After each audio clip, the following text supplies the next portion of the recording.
can't go for that. Ooh, no can do. Oh, you caught me checking my email. My name's Jake Swan, and I like music.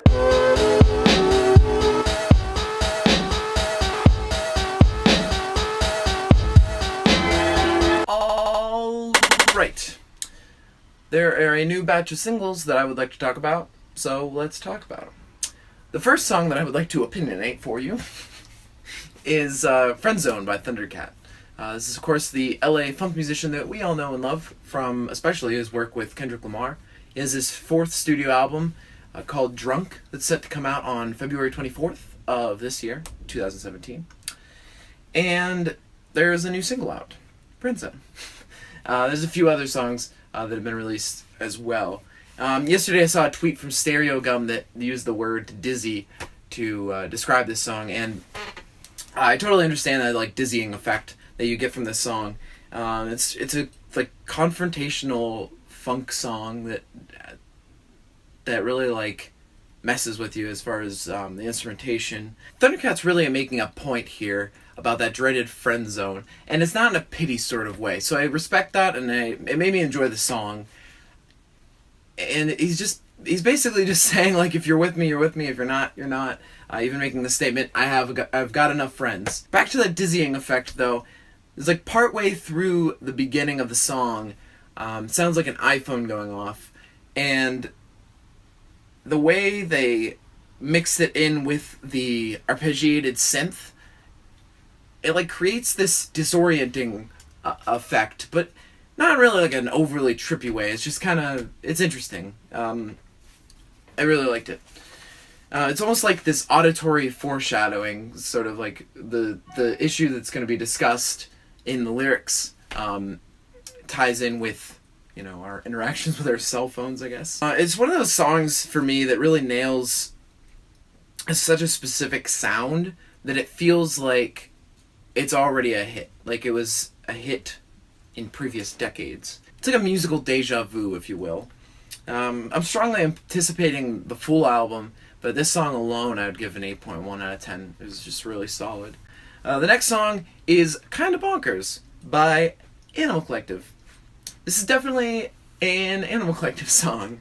There's no disguising their signature sound. It even feels like it could have been off of their classic album Merriweather Post Pavilion, for me at least. It's the latest single off of their Painters EP. I really enjoyed the song. They really have this way of like melting words to fit over their goofy rhythms and melodies. It's like you really notice this in the chorus and the bridge, because when you follow along with the lyrics and you're trying to match the syllables with the time signature, it feels like it shouldn't work, but they somehow get it to work. And I respect them for that. It contributes to their trippy sound. The instrumentation feels like they got like really high quality sounds out of like children's toy instruments. And it's kind of neat. It works perfectly for their sound, I feel like. I'd give this a 7.9 out of 10. It's a good song. I enjoyed it. I'd give it another listen, and I also look forward to that EP. The last song is actually sort of two songs, but I'll mainly be focusing on the first one. Passion Pit mysteriously released 2 songs yesterday. Not really much announcement beforehand, and not really much direction of where they're going to end up. Is there a new LP coming out, or what's going on? But the first one was Somewhere Up There. It starts out with this really, really nice, bright synth sound that felt like an homage, actually, to all the way back to their Chunk of Change EP. Even production-wise, it feels like that. At least for a bit. And then, like, there's a midway point where the song is hijacked by this, like, all-over-the-place instrumentation, and then it leads to this sound bit of presumably Michael Angelakis, and he's, like, talking about a mother's role or situation in the nurturing aspect of life, and it's just kind of, I don't know, for me it was like confusing in a way. I guess I just don't know much about his situation with his mother. And he's just kind of breaks it down at the very end of the sound bit, where he's like, there's really 3 different ways that the nurturing goes. Either there's like ambivalent, or they don't care, or or they care. It's kind of like the first, middle, and end sort of thing. I don't know. And then that crumbles into distortion and leads into another swell of chaotic synthesizers. And then as a couple rambling notes go on, there's another sound bit, but this time it's a voicemail from Michael's mother. And she's talking about, like, oh, sorry I missed your call, I was gardening, and, like, this is what's going on, I love you too, on and on.